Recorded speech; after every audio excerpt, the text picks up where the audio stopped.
Good afternoon. Welcome to the Inspection Review webinar brought to you by Guardian Asset Management, specifically for inspections for our client REO Management Solutions, LLC. My name is Larry Pesci. I'm with the Quality Control Department at Guardian. A little background, we were founded in 2007. We work with all aspects of housing and urban development, all state, federal, and local government agencies, private mortgage lenders, and investors as well. We provide a cost-effective solution to protect and preserve their assets. What we hope to learn today is a little bit about the types of inspections, utilities, documenting, and photo requirements. Make sure you're accurate on your documentation. This is a fluid contract. When you report personal property, it automatically triggers another move by the client. So if it's done incorrectly, it can be a little bit of a nightmare. During your inspections, if you find that the property is vacant, you will post this emergency contact notice in the window. We're going to want a clear, readable photo of it uploaded as well. And if the property condition is not adequately documented by photos, you're going to be subject to a rejected work order or a callback. Verification of occupancy. You're going to attempt to make contact with the occupant during these types of inspections. We're going to look for, can you get the occupant's name? I don't want you to put yourselves in any bad situations, but if they're cooperative, please get their name, information, ID, whatever you can, so that we can provide that to the client. We're going to need also 2 occupancy indicators. That could be people in the yard, lights on in the house, dogs or other animals pets in the yard, heat coming out of the furnace vent, picture of the meter. Keep in mind when you're photographing the electric meter, the way to tell if the electric is on at the property is allow it to cycle through. If it shows OPN, that means the electric is off. The circuit is open, the electric is off to the house. I know that sounds backwards, but the CLN indicates that it's a closed circuit, which means the electric is on. The other type of occupancy inspections that you'll do will be no contact inspections. Make sure you're getting accurate address signs as you go through these.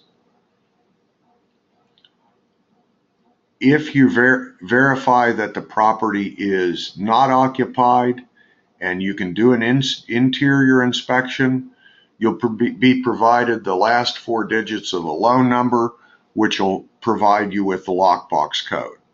Make sure you're carrying HUD keys as another means to access the property.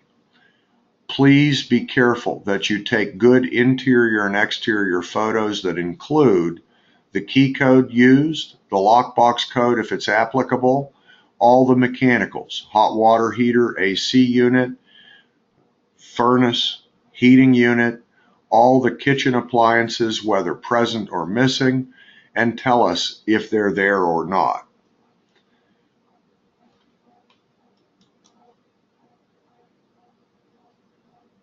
FEMA inspections, no contact. These are inspections done for damages as a result of a natural disaster. Contact attempt inspections. The client will normally require 2 attempts. Do not make any attempt after 8 p.m. at night, and always make 1 attempt if you need to on a Saturday. I found when I did these inspections, my first attempt was on a Saturday. Usually I would find people home at that point, and there was no need for a second trip. Mobile homes. Mobile homes will come into play When inspecting a mobile home, make sure you get a clear readable photo of the VIN plate and the HUD data plate. The VIN plate, just like on your car, is located on the frame, usually on the underside, usually at the front or the back of the mobile home. The HUD data plate will be located in a closet.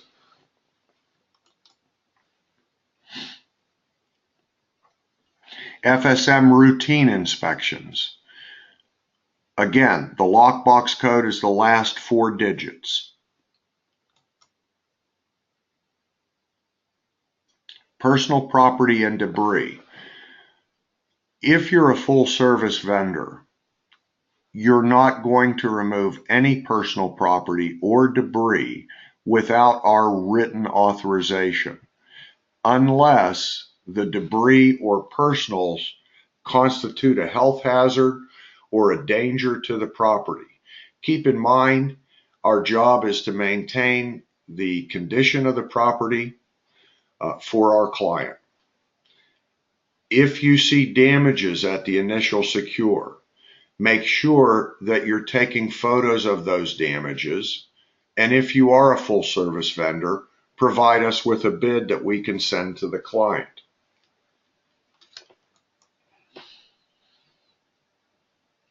Violations and notices.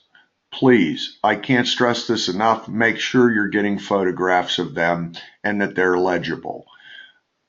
Core photos will include, but not be limited to, soffit and fascia, roof edges, stand back, get a general full rooftop photo if possible, take wide angle photos showing vegetation, and close-ups showing damages including cracks in the foundation, mold, roof damage.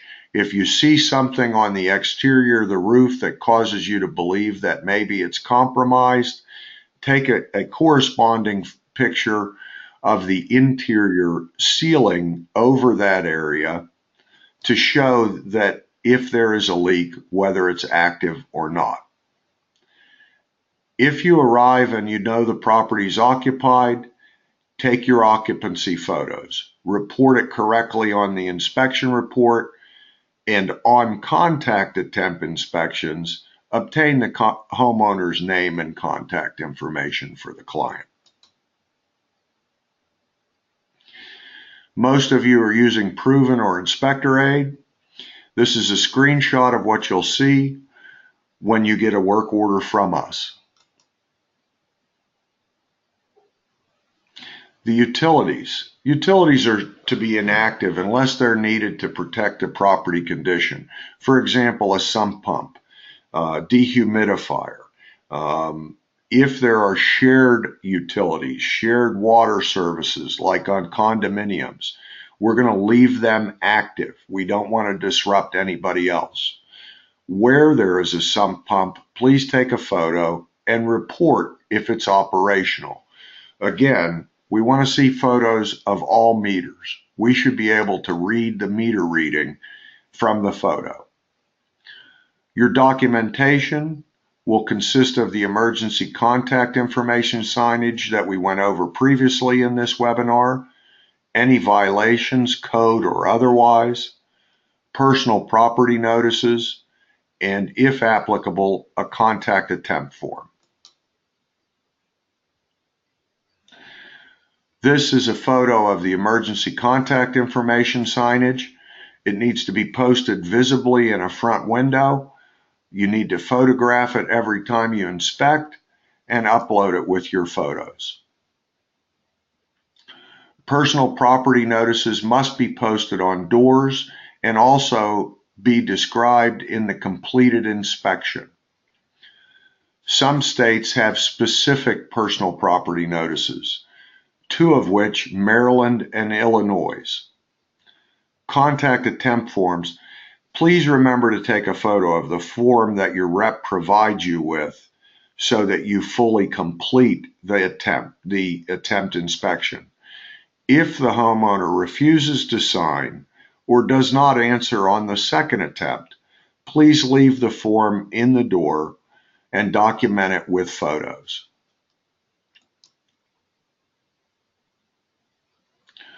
Completed work must be clearly photographed before, during, and after. One of the things I used to do was take a dry erase board to inspections. I would label the rooms, bedroom 1, bathroom 1, so on and so forth. I would label damage photos, cracked foundation, and I would take a picture of that dry erase board so that there is absolutely no question what anybody is looking at.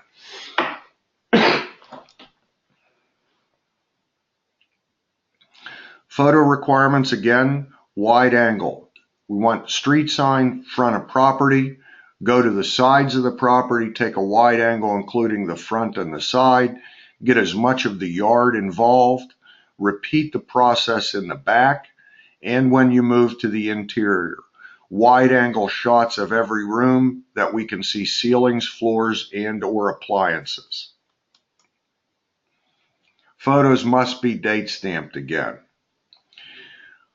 This contract, as I said, is very fluid. Our clients have very specific timeframes given to them by HUD to complete work.